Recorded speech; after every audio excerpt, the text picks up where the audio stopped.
What I wanted to show today in the MakeCode Minute is how you can use JavaScript to alter the functionality of some of your code blocks to do things that the code blocks themselves can't do. So what am I talking about here? Let's take a look at my overhead. And I have a Circuit Playground Express here. When I press the A button, you'll see I'm going to light up the LEDs one at a time, starting with LED 0 and running up to LED 9. And that's easy to do in blocks. I'll show you how.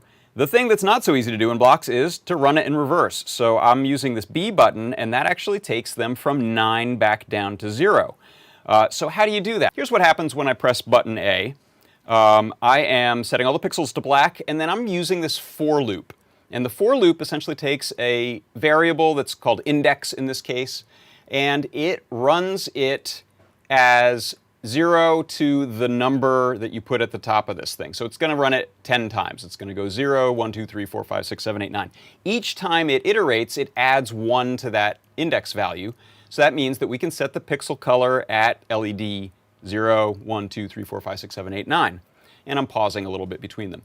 But there is no block that allows me to change this number. I can't say go from 9 to 0 and subtract. So I'm going to do that in JavaScript. And the way to do that is to just take our code from blocks over to JavaScript.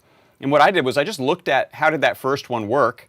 I copied and pasted that, and then I reversed things. So I said, here's my duplicate of it. I said, let's take that index and give it a new name, so it's unique. So I said reverse index, rev index, is 9.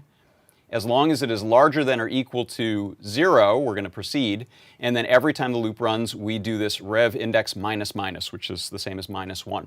The rest of the code is the same. If I head back to blocks, there is my code block. It gets it. It realizes, okay, you did something over in JavaScript.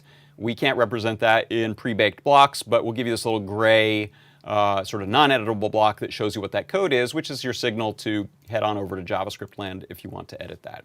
And so that is a way that you can get new functionality from a block by heading over to JavaScript inside of MakeCode. And that is your MakeCode Minute.